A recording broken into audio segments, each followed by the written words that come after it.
ธานศูนย์ประสานงานกองทุนแม่แห่งชาติและทำตำแหน่งหนึ่งพี่น้องท่านผู้ฟังก็เป็นประธานคณะที่ปรึกษาผู้ตรวจราชการภาคประชาชนจังหวัดเชียงใหม่ก็ได้มาพบปะกับพี่น้องท่านผู้ฟัง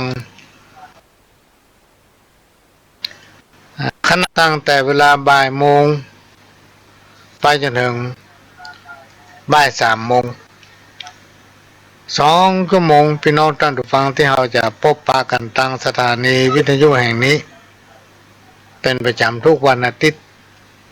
ก็จะได้นำเอาสาระสปะร้อยอันปันเรื่องมาเล่าสู่กันฟัง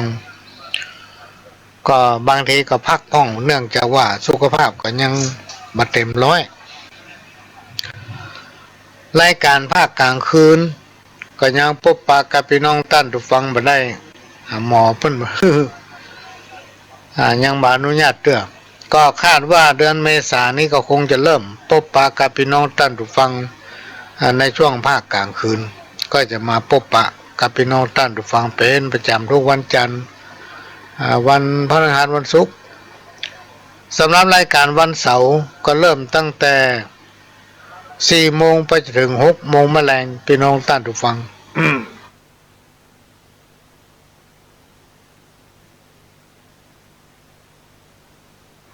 ก็มาปะกันตั้งสถานีวิทยุแห่งนี้สถานีวิทยุวัดไฟหินนั้นเป็นของพี่น้องท่านผู้ฟังทุกคนทุกท่านที่เราจะต้องช่วยกันทนุบำรุงถ้าเราบ่ช่วยกันทนุบำรุงพี่น้องท่านผู้ฟังกับเดียวฟังไปมันก็ดับไปอย่างเงี้ย นี่ก็ตั้งพระป่าไว้ว่าวันที่13นี้ได้ปัจจัยต่อใดยังบ่ฮู้ก็จะนำมอบถวายท่านผู้อำนวยการสถานีเพื่อท่านจะได้นำทนุบำรุงสถานียิ่งจะเข้าสู่ภาวะหน้าฝนหน้าลมพี่น้องท่านผู้ฟังสถานีก็จะต้องทำการทนุบำรุงถ้าเอาบัตรทนุบำรุงก็เดียวดักปิ้งอย่างตะกี้เนี่ยกู้ไปมาดักไป แล้วในห้องทรงของพระหลวงนี่ก็จะได้ปรับปรุงใหม่เหมือนกันเพราะว่าถ้าไปก็เดี๋ยวไม่ดักไป ถ้าปรับปรุงมันกรรมเก่าวันนี้กลัวล้ำจังตายอายล้ำจังเต้ามีความหมายว่ากลัวนักเกินไปก็อาจจะทำให้ตายได้ง่ายๆ ใจเซาะใจน้อยทำเมื่อว่าใจไว้ตายไปง่ายๆอายนักกับมันกันพี่น้องท่านผู้ฟังเวลาไปหันไปนี่เมาอายเมาเขินเนี่ยเตียวไปก็จะต้องสะดุดเต้าพุ่นน่ะ กรรมเก่ากรรมเนี่ยเป็นว่ากลัวล้ำจังตายอายล้ำจังเต้าแต่กรรมหนึ่งแก่เพราะกินข้าวเท่าเพราะปีเดือนวันแก่เพราะกินข้าวเท่าเพราะปีเดือนวัน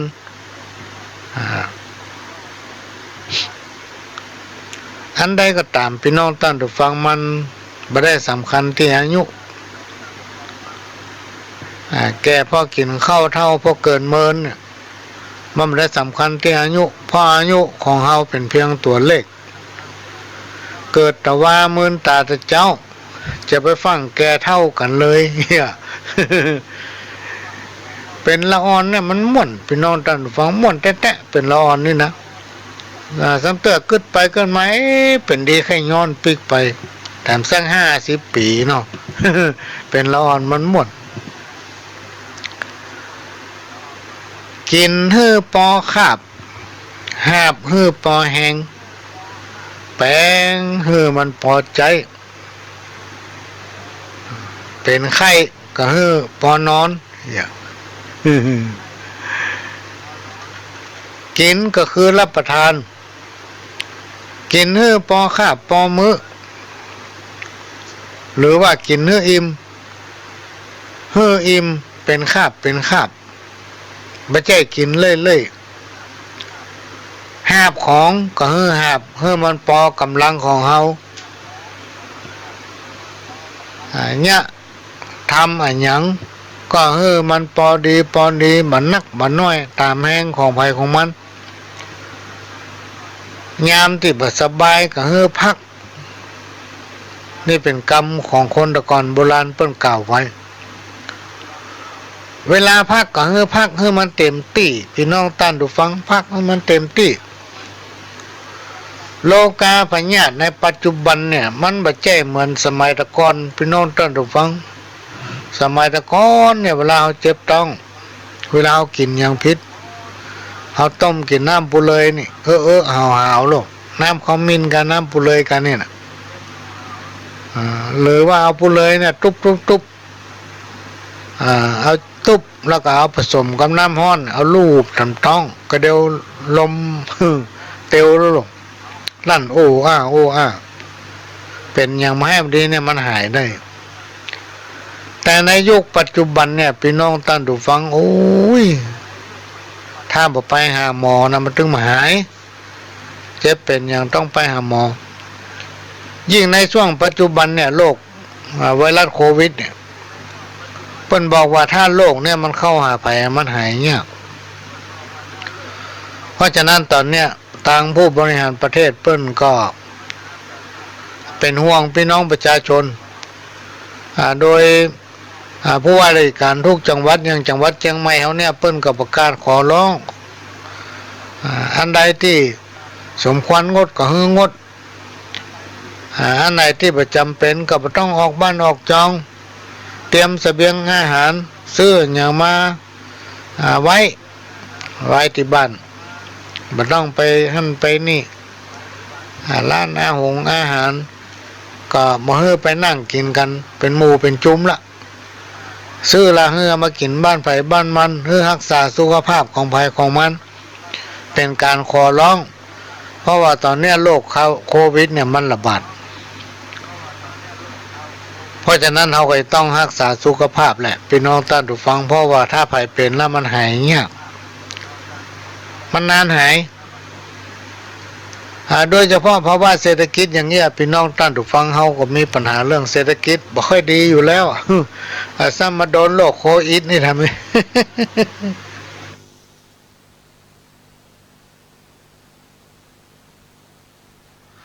อันนี้ก็เป็นเรื่องที่นอกจากเขาจะเป็นห่วงตัวเก่าทางหน่วยงานราชการป้อเมืองเชียงใหม่เขาก็เป็นห่วงทุกอำเภอเพื่อนก็จะประสานไปตั้งป้อหลวงป้อกำนันผู้ใหญ่บ้านทั้งหลายเนี่ยได้ประชาสัมพันธ์ได้ประกาศเพื่อพี่น้องท่านผู้ฟังได้หู้ได้ช่วยกันระมัดระวังบ่มั่วสุมกันกินเหล้าเป็นวงเหมือนปกติธรรมดาจนกลัวว่าวิกฤตเนี่ยมันจะพ้นไปเชียงใหม่เอานั้นมันโดนหลายอย่างพี่น้องท่านผู้ฟัง1หมอกควันเต็มบ้านเต็มเมืองดอยหายหมด ดอยหายหมดลูกมาเนี่ยประเดี๋ยวนี้เอาพอไปทางใดก็มืดคุ้มไปหมดห้องว่าอากาศเป็นพิษก็ได้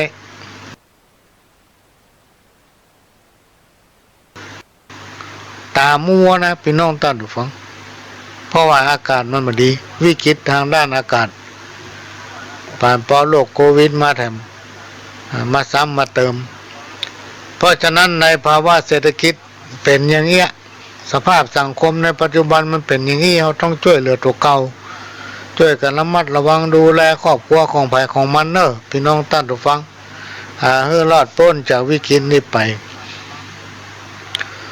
กำพิษหูบ่สู้มนมิตรย่อมมีตัวห้องสันดานถ้วยและจ้อนเครื่องครัวสงสารบ่มีวิญญาณยังหูถูกต้อง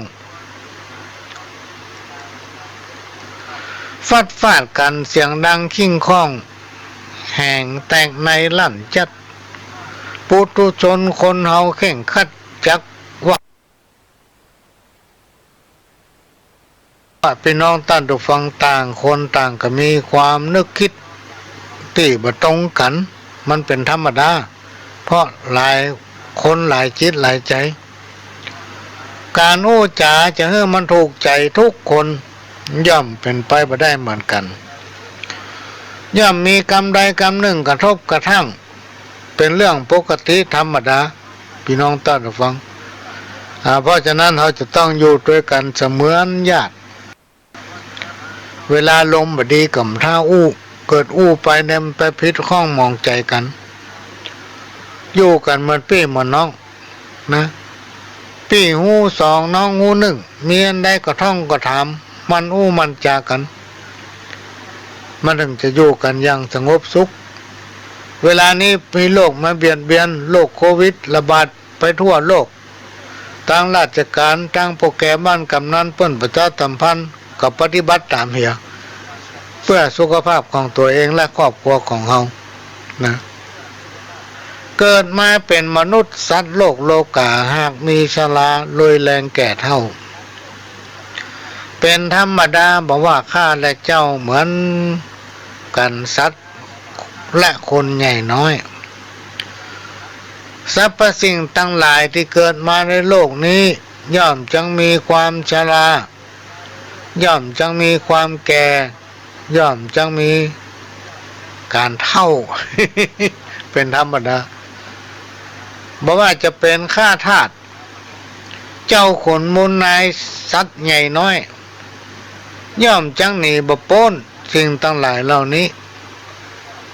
เพราะสิ่งทั้งหลายที่กล่าวมาแล้วนั้นมันเป็นสัจธรรมพี่น้องท่านผู้ฟังมันเป็นสัจธรรมสัจธรรมก็คือเป็นสิ่งที่บ่ตายมันเป็นความจริงถ้าทุกคนยอมรับความจริงเนี่ยถ้าอย่างต่างๆที่มันเป็นปัญหามันก็จะลดน้อยแล้วก็หายไปพี่น้องท่านผู้ฟังที่ปัญหามันเกิดขึ้นนักถึงวันนี่เพราะเราไม่ยอมรับความจริงกันจิใส่กันไปกับจิใส่กันมามีทิฏฐิต่อกันคนที่มีศีลมีธรรมคนบ่เข้าวัดบ่เข้าวานะพี่น้องท่านผู้ฟังคนบ่เอากำไผเพิ่นว่าท่านลองสังเกตกวยคนนำถ้าไผที่เป็นคนนำเฮามีจิตใจเป็นศีลเป็นธรรมโอ้มีการมีงานไหนก็เกาะกลุ่มลุ่มลาปลาหมู่ปลาจุมก็กลุ่มกันเป็นก้อนเป็นหมู่เป็นจุมเนี่ยอันยังก็ช่วยกันนะมีจิตใจเอื้อเฟื้อเผื่อแผ่หน้าตามันก็สดใสถ้าเอาได้ผู้นำที่ประสนใจอย่างซักอย่างพี่น้องท่านถูกฟังหน้าตามถึงแห้งแต่วันค่ำไปที่ไหนก็ไปกินของเปิ่น คนอย่างนี้อยู่ที่ไหนก็ไปเจริญการไข้ตายโหงเพื่อมันขึ้นต้นไม้เพื่อมันแซมว่าคนนั้นว่าคนนี้นินทาเปิ่นพ่องบ่ซื่อใสต่ออาชีพของตนเองไปคดไปโกงคนนั้นคนนี้เพื่อแย่ไปเตอะก็ได้ตายโหง ไม่ได้ตายไข้กันไผ่ไข้ตายป่วยไข้ตายไข้ให้มันนอนรับเมื่อวันกินแล้วก็นอนกินแล้วก็นอน ไม่ต้องแย่หยังก็ได้ตายแน่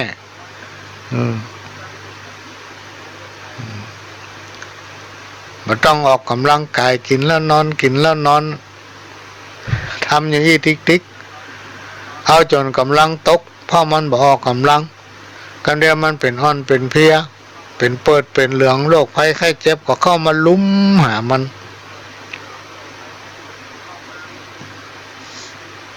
กินตาลหยาดน้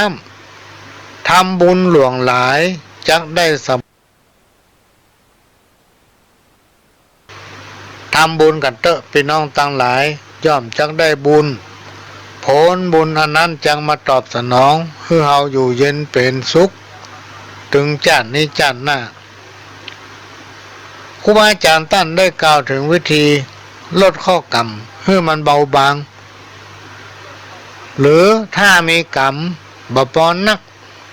ก็อาจจะหายไปได้ยกย้ายค่ายหนี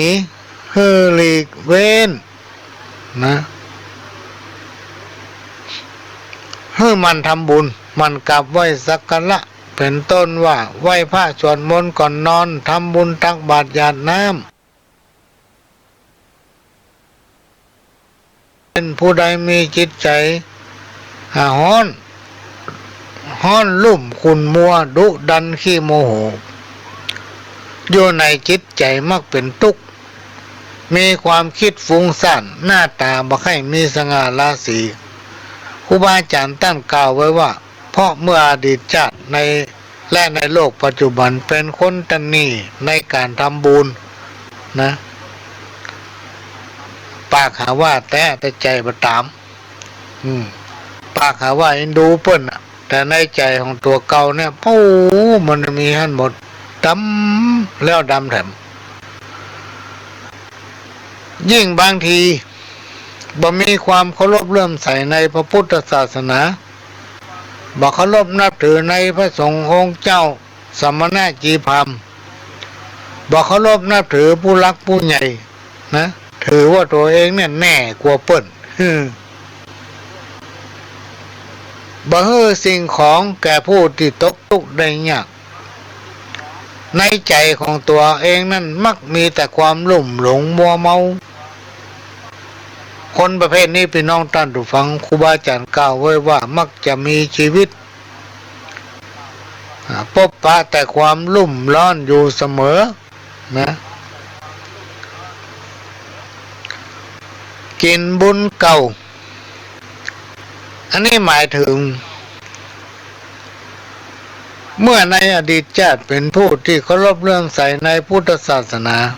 ผู้ง่ายๆเป็นคนใจบุญได้ทำบุญเพื่อทานบักขาดเกิดมาในชาตินี้จึงพบปะกับความอุดมสมบูรณ์สุขกายสุขใจกินได้นอนหลับแต่จะไปลืมเนอะเมื่อได้สุขสบายก็อย่าลืมทำบุญเพื่อทานเพื่อเสริมสร้างชะตาบารมีเชื่อมกับบุญเก่าถ้าบ่ทำบุญเก่าหมดระวังเตอะความเดือดร้อนอย่างต่างๆเนี่ยจะมาลุมเล้าเข้าหาหมดเพราะบ่ได้ทำบุญเพื่อเชื่อมกับบุญที่เราทำไว้ตั้งแต่ในอดีตชาติอันนี้ก็มาฝากไว้เป็นข้อคิดเนอะพี่น้องท่านผู้ฟังก็ว่าไปตามเนื้อผ้าบ่ได้มีเจตนาว่าผู้นั้นผู้นี้อู้ไปตามเนื้อผ้านี่นะกินบ้านกินเมืองคำว่ากินบ้านกินเมืองนั้นมีความหมายว่ามักเป็นคนบ่ชอบแยกกันแยกงานอะไรอย่างนักก็บ่เอาเบามันก็บ่สู้มีอุปนิสัยกินนั่นน้อยนี่น้อยเป็นผู้ที่บ่รู้จักตัวเก่าบ่รู้จักประมาณตนนะชอบดูถูกคนอื่นบ่ชอบหาเงินหาทองด้วยสติปัญญาของตนชอบหากินในทางทุจริตคนประเภทนี้เปิ้นบอกว่าหันเงินหน้าดำหันสตางค์หน้าเศร้าหน้าไหนกันได้ยะอย่างไปน้อยได้กินมันนึงชอบใจละดีใจละถ้าไม่ได้กินเห็นน้อยพี่น้องท่านผู้ฟังเป็นคนที่มักชอบยกยอตนเองแล้วก็ยกตนข่มเปิ้นคนอื่นนะบ่มีความจริงใจกับไผคนประเภทนี้นะขอมันได้กินแล้วคนประเภทนี้มันมีความจริงใจเพราะฉะนั้นถ้าเอาหูว่าไผมีอุปนิสัยอย่างเอี้ยจะไปใกล้มันพี่น้องท่านผู้ฟังจะไปใกล้มันเปิ้นห้องว่าเป็นคนกินบ้านกินเมืองนะคนที่โง่ท่านจะไปหลงกลมันมันจุมันหลอกมันตลบตะแลงไปเป็นวันกุเรื่องกู้หน้านี่ก็มีความหมายว่ามักชอบกุเรื่องสร้างเรื่องขึ้นชอบโกหกนะชอบโกหกกอกกิ้ง เอาดีใส่ตัวเอาสิ่งบดีใส่เปิ้นคนอื่นเพื่อกู้หน้าตนเองเอาชื่อเสียงใส่ตนเองอันใดที่ตนเองทำบดีไว้ปิดหมดเบ้อไปหูเบ้อหัวเปิ้นห้องว่าจะเอาดีเข้าตัวมันอย่างเดียวคนอย่างเงี้ยพี่น้องท่านผู้ฟังนี่มันไก่จะไปคบมันแถมกำหนึ่งพลิกหน้ามือเป็นหลังมือเนี่ยมีความหมายว่าเปลี่ยนจากเดิมมีการปฏิบัติตัวตรงกันข้ามกับที่เคยเป็นคนประเภทนี้เปิ้นฮ้องว่ามีตาแต่บ่มีแววหมายถึงกึดอย่างกึดก้าวันนี้วันพุกมันบ่กึดถึงวันหน้าคนประเภทนี้ที่ไหนก็มีหมดพี่น้องท่านผู้ฟัง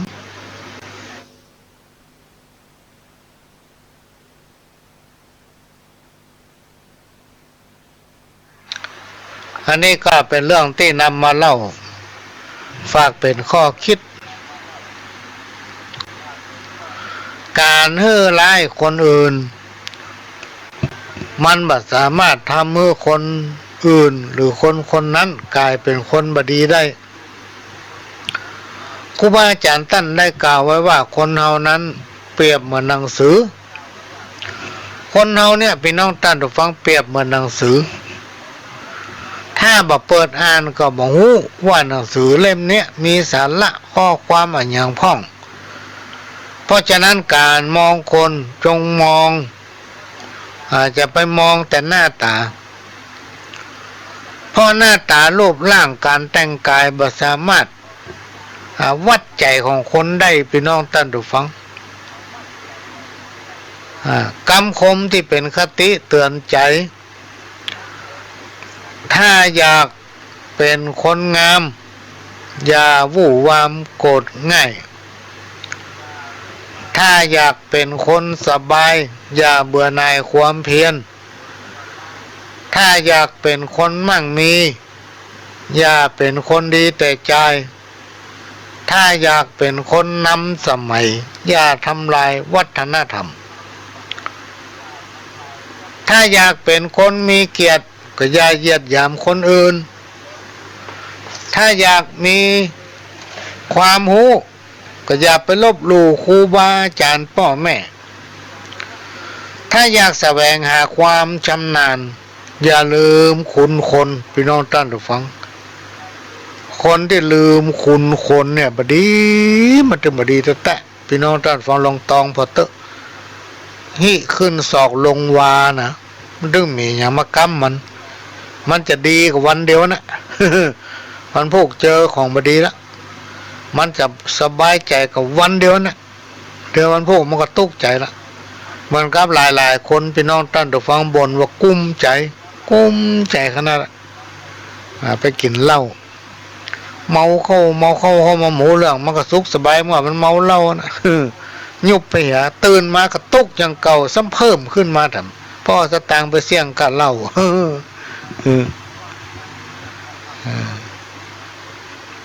อย่าลืมคุณคนไหนถ้าลืมคุณคนเนี่ยพี่น้องตั้งหลายมันดึงบดีละใช้บ่ได้ละประการสำคัญการเป็นคนของคนเฮาตั้งหลายนั้นเฮาอย่าไปขาดเมตตาถ้าอยากมีวาสนาดีเป็นคนมีอำนาจก็อย่าขาดความยุติธรรมคือยึดไว้พี่น้องท่านผู้ฟังยึดความยุติธรรมไว้สิ่งไหนที่มันถูกศีลถูกธรรมมันถึงถูกใจคนทั้งหลายถ้าสิ่งไหนมันบ่ถูกศีลบ่ถูกธรรมนะพี่น้องท่านผู้ฟังตัวเองก็ต้องหู้อยู่ในจิตสำนึกของตัวเก่าหั่นเนาะว่ามันบ่ถูกนี่ว่าแต่หลายคนเนี่ยเข้าข้างตัวเก่าเอาขี้ข้างเขาถูคิดเข้าข้างตัวเองบางอย่างบางอันมันบ่ถูกแท้ๆก็ยังคิดว่าถูกอยู่ คิดว่ากูนี่แน่ แล้วสิ่งทั้งหลายเหล่านี้พี่น้องท่านผู้ฟังมันเป็นเงาที่ตามตัวคนอื่นบ่ฮู้เฮาฮู้คนอื่นมาหันเฮาหันแทนประการหนึ่งอย่าไปยกตัวข่มเปิ้นผู้อื่นโดยเฉพาะผู้มีคุณกับเฮานี่เขาจะไปนินทาว่าไล่เฮาเปิ้นถ้าเฮาบ่ฮู้จักคุณน่ะพี่น้องท่านผู้ฟังครูบาอาจารย์เพิ่นบอกบาปบุญคุณและโทษมันมีที่ตามตัวเฮาเปรียบเหมือนเงาตามตัวข้อกรรมทั้งหลายสิ่งที่บ่ดีเจอมันก็จะเข้ามาเจอมาลุมล้อมในตัวเฮาไผพ่องที่อยากกินได้นอนบ่หลับเนี่ย มีกินเป็นวันบ่มีกินเป็นวันมีลูกมีหลานก็ไปอยู่ถ้อยฟังกรรมไปที่ไหนก็ม่วนอกม่วนใจบ่เป้งหูเป้งตาไผบ่ต้องการสักคนโดยเฉพาะถ้าเรามีลูกมีเต้าเราต้องการลูกเต้ามาเป็นคนดีเป็นคนที่อยู่ถ้อยฟังกรรมมีหยัง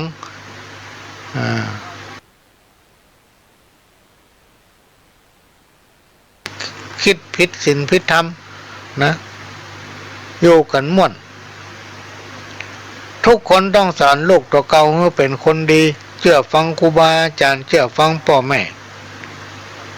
บ่มีไผสักคนที่ต้องการให้ลูกเต้าเราหลานเป็นคนบดีในสังคมชุมชนนั้นๆเพราะฉะนั้นพี่น้องท่านผู้ฟังคนเราทุกคนจะต้องอยู่กับความจริงเพราะความจริงเป็นสิ่งบ่ตายถ้าสิ่งไหนทำแล้วเปิ้นเดือดร้อนเฮาก็ต้องเดือดร้อนโดยเปิ้นแม้นวันนี้วาสนาชะตาเฮายังดีอยู่แถมสักวันเกิดวาสนาชะตาเฮาลดลงมาอย่าพี่น้องท่านผู้ฟังถึงวันนี้เฮาอยู่เหมือนเฮาอยู่บนโรงละครแต่เป็นโรงละครโรงใหญ่เป็นโรงละครแห่งความจริงเป็นโรงละครแห่งชีวิตของทุกคนบ่มีไผสักคนจะหนีบาปบุญคุณและโทษนั้นได้เพราะเหตุนี้องค์สัมมาสัมพุทธเจ้าท่านจึงได้บัญญัติธรรมะอันเป็นพื้นฐานของคนเราทั้งหลายเพื่อฝากให้ท่านทั้งหลายไปเป็นข้อคิดนำปฏิบัติโดยบ่ได้กำหนดกฎเกณฑ์ว่าท่านจะต้องปฏิบัติท่านจะต้องนำไปท่านจะฟังบ่ฟังนั่นเป็นเรื่องหนึ่งแต่ในที่สุดบาปบุญคุณและโทษพี่น้องท่านผู้ฟังในสิ่งที่เราทำต้องไปโทษอย่างสักอย่างต้องโทษตัวเก่าเพราะกรรมทั้งหลายที่มันเกิดขึ้นกับตัวของท่านเองมันเกิดจากการกระทำยิ่งเอาไปคนที่ลืมง่ายนะพี่น้องท่านผู้ฟังบางคนนี่ไปขอเพิ่นช่วยเหลือว่าโอ้มาถึงมีไผช่วยเหลือเฮาอย่างนั้นอย่างนี้เฮามีที่เพิ่งพอเพิ่นให้ความช่วยเหลือไปลืมปฏิเสธทั้งที่ในจิตสำนึกของตัวเองหู้อยู่ว่าสิ่งนั้นตัวได้ทำสิ่งนั้นตัวได้นี้แต่ทำเป็นลืมเปิ้นปานพอเป็นจังเปิ้นคือการช่วยเหลือมาแล้วนอกจากจังเปิ้นแล้วเอาเปิ้นไปเล่านินทาเนี่ยพี่น้องท่านผู้ฟังบาปบุญคุณและโทษเนี่ยมันจะหายไปไหนไม่ได้หรอกมันต้องวนอยู่กับตัวของคนนั้นแหละโควิดเนี่ยมันกำลังซ้อหาคนที่ว่าที่ตำนานมันว่าคนหนึ่งคนด้านคนบอกฟังไผ่คนขี้ดูถูกคนอื่นคนนินทาว่าไล่คือผู้มีคุณจังมีอันเป็นไป กับโรคโควิดเนี่ยเนอะที่มาประเดี๋ยวเนี่ยอันนี้เป็นโรคที่มาตามตำนานคนลึงคนด้านคนบอกฟังไผ่คนได้ก็ว่าฮือเปิ้นญาดีก็ว่าฮือเปิ้นไอ้ที่ตาตัวโอ้มีอันสปะสเปดโอ้แต่ยังไปอู้อวดตัวเก่าคนอื่นฟังเนี่ยยังเปิ้นบ่ฮู้ บาปกรรมในชาติก่อนก็จะโตยมาหาบาปกรรมในชาตินี้ก็จะโตยมาหาเพราะฉะนั้นบุญทั้งหลายที่ทำไว้ในอดีตชาติก่อนเนี่ยพี่น้องท่านผู้ฟังบางทีมันโตยมาละแต่เราทำบดี มันก็ต้องมาใกล้แต่กายไปก่อนเนี่ย ระวังไว้เถอะ กรรมที่เกิดจากกายกรรมที่เกิดจากวาจาและใจของคนเรานั้นเป็นกรรมที่ไม่สามารถกำจัดให้หมดเสี่ยงไปได้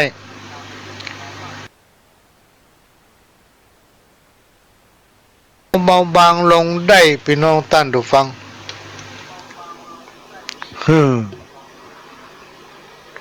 หากปฏิบัติตนเป็นคนดีประพฤติปฏิบัติในสิ่งที่ดีหลีกเลี่ยงการกระทำสิ่งที่บดีครูบาอาจารย์ท่านได้กล่าวโทษไว้ว่าสองประเภทประเภทอัปมงคลอยู่ที่ไหนก็หาความเจริญบ่ได้เพราะอุปนิสัยเป็นคนที่บ่ฟังคำไผ่เป็นคนดื้อรั้นมักสร้างแต่ความเดือดร้อนคิดกล้าจะกินของเปิ้นลืมคุณคนที่ลืมคุณคนนั้นแม้นจะมีอุปนิสัยเอาตัวเองรอดอย่างได้ก็ตามพี่น้องท่านฟังคำเดียวสิ่งที่มันทำไว้ก็จะมาปุ๊บมาปะในตัวของคนคนนั้นการเกิดมาเป็นคนที่เขาอยู่ในสังคมชุมชนอยู่ในโลกมนุษย์อายุเขาบ่ถึง100เพราะฉะนั้นเราบดีในประมาทในลาภสักการะบ่ควรที่ลบหลู่คนอื่นบ่ควรจะคิดเอาประโยชน์ใส่ตัวคนเดียวเพราะครูบาอาจารย์ปู่ย่าตายายคนตะก่อนเพิ่นกล่าวไว้มันจักปะพบกับความทุกข์ยากทั้งหลายบ่ว่าทั้งกายและใจชนิดที่ว่ากินได้นอนบ่หลับกินได้นอนบ่หลับจิตใจลุ่มร้อนอยู่เสมอกรรมเก้าทำกรรมหนึ่งห้อมหนูไตห้อมในเตียวคนเราต่างคนต่างกระทำหน้าที่ของภัยของมันภัยมีหน้าที่อันยังกระทำหน้าที่อันนั้นให้ดีที่สุดรวมก็คือทำหน้าที่ของตนเองให้ดีที่สุด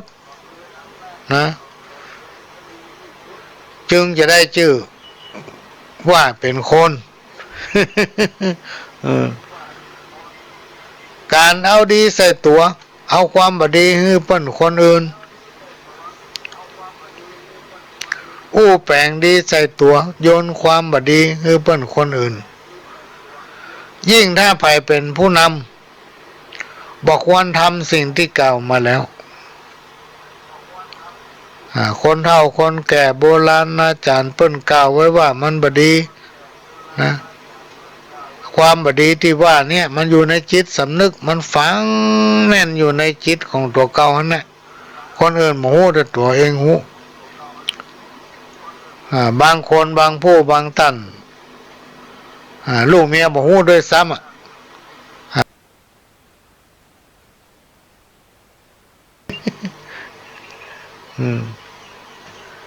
เนี่ยเพราะบ่ยอมรับความจริงหลอกตัวเองแม้ว่าจิตสำนึกของตัวเองจะฮู้แล้ว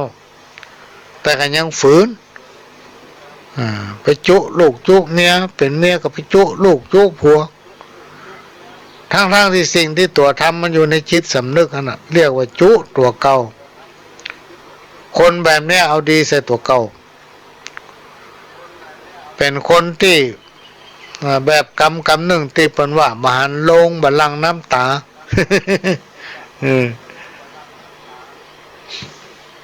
อันนี้ก็นำมาฝากวันนี้พี่น้องท่านผู้ฟังหมดงามมักน้ำมันหมูศัตรูมักใส่โตดคนขี้โคตรจั่งเสียของคนจ่องหองบ่มีเปื้อน คนบ่ลงบ่เลื่อนเปิ้นจังสลิดคนมีความผิดแผงหน้าโศกเศร้าคนขี้เหล้ามักกินมักป่าอาหารแม่มันมักส้มคนเท่าขี้จมลูกหลานจังคนขี้จิบ่มีเปื้อนป้องคนมักงุ่งมักย่องบ่มีเงิน ก็มันจะไปมีจะได้หันอันหยังมันก็ซื้อหมดพี่น้องตั้นดูฟังหันหยังมันก็ซื้อหมดตั้งมันมีตั้งบัตันตันที่มันเบาเด้อยังแปะเพิ่นอยู่ ก็เดือดร้อนนะเขาเจ้าอีดผมอีดมันก็อีดกะ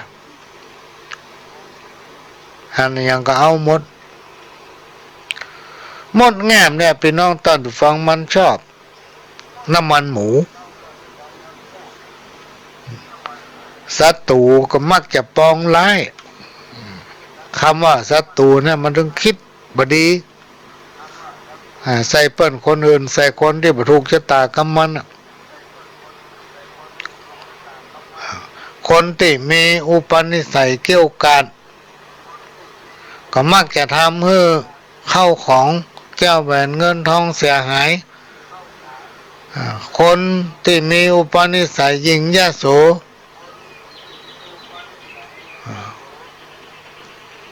คนประเภทนี้ไผ่ก็บ่ค่อยครบหมด อันนี้ก็นำมาฟังเนอะพี่น้องท่านผู้ฟัง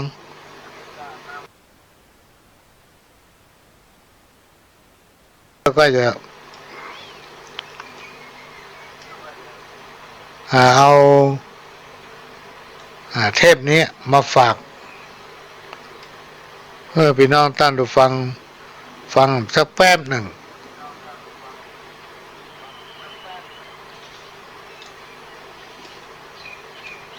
โยหัตถาฝ่ามือ10 นิ้วขึ้นต่างวางกิ้ว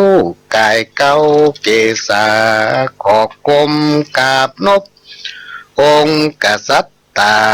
พระจอมราชามหาราชเจ้าพระราชประสงค์ขององค์จอมเงาทรงคิดแบ่งเบาพี่น้องพระองค์ค้นหาปัญหาปากท้องเธออยู่ถูกต้องพอดีรายได้เฮาน้อยก้อยอดขันตีใจจ่ายพอดีบ่มีอยากกันหูจักถนอมอดออมใจก็บ่มีวันจักทุกข์ตามพระประสงค์ขององค์ประมุขตานตัดสอนให้เฮาฟังอย่าไปฟุ้งเฟ้อเหิมเกินหวังเลี้ยงชีพจีวังปลูกฝังเลี้ยงไสก็จะมีกินพอเพียงอยู่ได้บ่เปลืองเงินไปจ่ายซื้อจีนป่าพุทธจาคาบมือก็ลดหย่อนฮือพอควรปลูกผักปลูกไม้ไว้ในให้สวนพร้อมกับจักจวนพี่น้องชาวบ้านจะได้แก้ขาดประหยัดหลายนั้นถือเอาเป็นงานเสริมกำผ้านุ่งคัวใบอันใดแปลงล้ำบ่จำเป็นต้องไปเอาซื้อแม่นุ่งใจมอกใจใดกับเขาเฮาก็เลือกเอามอกเอาใจใดบ่ต้องเกือกไผ่คนใดเหนือใต้หมู่มีเงินไทยหลายล้านเฮาอยู่พอดีบ่มีเกียรติค้านบ่เข้าขั้นทานลำเค็น จักโจกใจซื้อคือเลือกจำเป็นแปลงใจเย็นเย็นก้อยเป็นก้อยสร้างอย่าลับตาฝืนจงมืนตากว้างจักหันแนวทางลงลึงบางคนเดือดร้อนเป็นคนบ่มันขยันคิดแต่ตื่นบางคนก็มีเงินเล็กน้อยเหินตัวเขาเปิ้นเอาตัวเอาบอกกึดที่แจ้งเพื่อมาหูคิงกระเป๋าปอแห้งเฮามีกะแห้งเล็กน้อยถ้าเฮาเล็งหันรายวัน200มันถึงบ่น้อยพอเพียง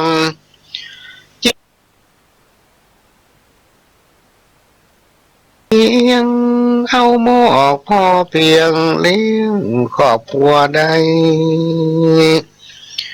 จากแต่งข้าวสารมากาบอนไว้กับพี่น้องไทยทั่วทิศช่วยแก้ปัญหาช่วยกันมาคนคิดชีวิตต่อสู้วันจ้างขายจ้างกาได้มาแบ่งปันเป็นส่วนเป็นอันมันก็อยู่ได้ก็จะพอเพียงเลี้ยงต้องปากใสปลูกส่วนขั้วไปพร้อมพักบะทั่วบะแตงบะแฟงบะฟักปลูกตามหัวบ้านเลี้ยงยายเหลือกินเหลือใจน้ำเอาไปขายจักเสริมเป็นหลายจุนเจือในบ้านถึงเศรษฐกิจวิกฤตแต่ด้านคงบ่ยาวนานยืดเยื้อเฮาต้องทำใจทนไปกู้เชื่อตามโอกาสเอื้ออำนวยประหยัดเข้าไว้จากใดไปโสยถึงบ่นำลอยกาหมอกอยู่ใดกาหมอกอยู่ใดนี่ก็ของแม่จันลักษัตก็จะได้มาจอยให้พี่น้องตั้งหลายฟังออกรายการสดตั้งสถานีวิทยุพระพุทธศาสนาแห่งชาติและสังคมธรรมะอันเป็นคำสั่งสอนขององค์พระสัมมาสัมพุทธเจ้าในทางพระพุทธศาสนานั้นง่ายแบบชาวบ้านท่านสอนให้คนเฮาฮู้จักตัวเองที่มันมีปัญหาอยู่ในสังคมตึงวันที่ของตัวเก่าเมื่อเฮาทุกคนเข้าใจในหน้าที่ของตัวเก่าและก็ตั้งสติไว้ให้มั่นไว้ให้พร้อมก็วันไหวชีวิตของคนเฮาทุกคนก็จะมีความสุขและสิ่งที่ทุกคนจะหนีบ่พ้นความทุกข์เรื่องโชคดีโชคร้ายเนี่ยรวมไปถึงปัญหาสปะ108คนที่ทำงานนี่มักจะประสบปัญหายิ่งทำไปมันก็มีปัญหาไปติ๊กเขาก็ทำไปแก้ไปเพราะเปิ้นบอกว่าปัญหานั้นมีไว้ให้แก้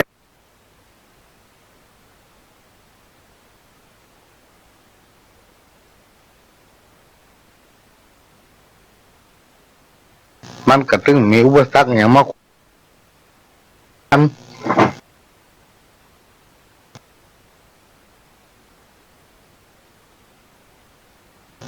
ปัญหา108มันก็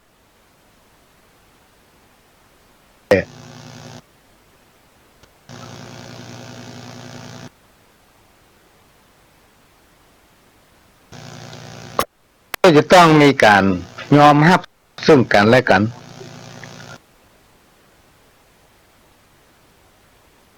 ปัญญาเอาประสบการณ์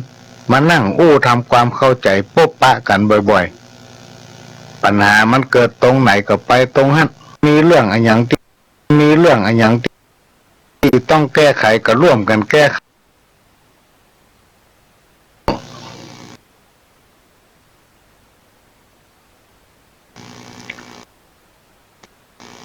คนเฮาทุกคนพี่น้องท่านดูฟังบอกว่าคนมีคนจนบอกว่าละอ่อนคนใหญ่ถ้าโอ้ถึงค่าของคนเนี่ยมันจะเทียบทำเต้ากันหมดบ่มีไปต่ำไปสูงบ่ว่าจะอยู่ระดับไหนแต่เจ้านี้ไปนั่งอยู่ในทุสานก็ได้อู้พักพวก อู้กันไปก็เล่นกับตัวเนี่ยบ้านสุดท้ายสูอ่ะ บ้านหลังสุดท้ายของทุกคนบอกว่าไผสักคนอ่ะถึงเวลาตายมาก็จะต้องไปที่หันหมดคือสุสานคือสุสานคือบ้านหลังสุดท้ายหลังสุดท้ายนี่เพื่อพิจารณาว่า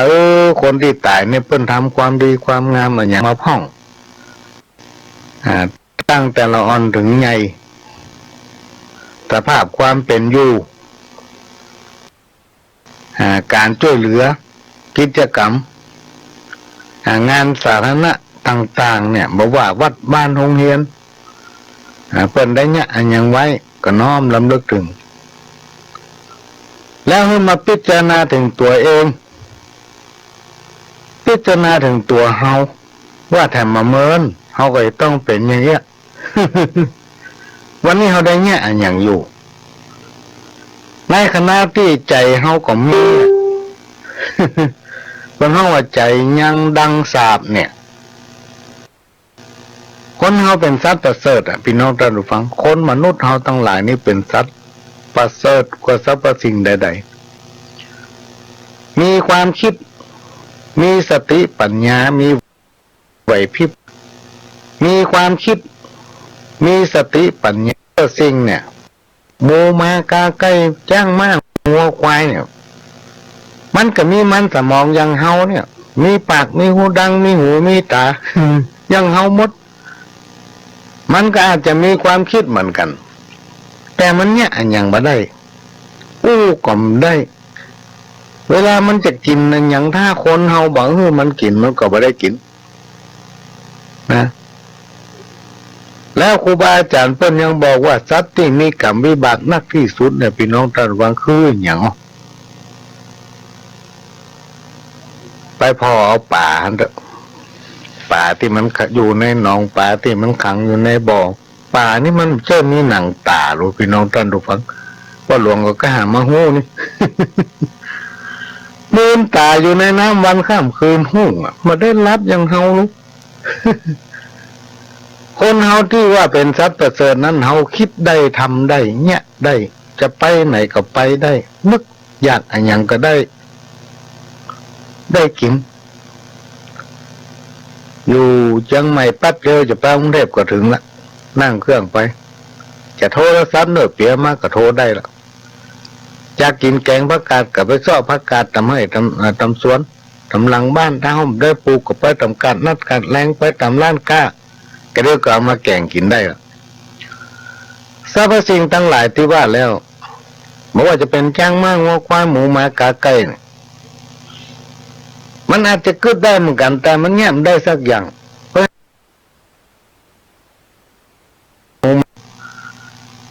ประเสริฐกว่าสรรพสิ่งทั้งหลายเหล่านี้ความทุกข์มันทำให้คนเฮานี่มีความคิดคนไหนถ้าบ่เคยทุกข์เนาะมันจะมีความคิดว่าความทุกข์นั้นเป็นอย่างใดเหมือนกับเฮาเลี้ยงลูกหลานหลอนที่เกิดมาเนี่ยเฮามาสอนให้มันเนี่ยการทำงานมันบักขยันมันเพียรมาแนะนำให้มีพื้นฐานทางด้านการศึกษาในที่สุดพี่น้องท่านผู้ฟังเขาจะช่วยเหลือตัวเก่ามาได้เขาจะช่วยเหลือตัวเก่ามาได้เพราะนั้นเมื่อทุกคนมีความคิดเขาก็จะต้องสอนให้เขามีความคิดสอนให้เขาเป็นคนฉลาดพ เพราะความฉลาดมันทำให้คนเฮามีความสุขความสุขนี่ถ้าจิตใจคนต่ำมันก็ทำให้คนเฮาเพลิดเพลินนะเพลิดเพลินเพราะมันลืมตัวหรอกความเพลิดเพลินนี่ทำให้คนเฮานี่เป็นทุกข์อาจเกิดปัญหาหลายๆอย่างขึ้นกับตัวเก่าในสังคมชุมชนหมู่บ้านก็ฟังไปเวลาหมดละพี่น้องท่านผู้ฟังพระหลวงก็จะนำรายการนี้จากพี่น้องท่านผู้ฟังไปก่อนที่จะนำรายการนี้จากไปก็ต้องฝากพี่น้องท่านผู้ฟังให้รักษาสุขภาพของไผของมันเพื่อสังคมเพื่อลูกเพื่อหลานหรือที่เป็นประชาสัมพันธ์กันว่ารักษาสุขภาพเพื่อชาติ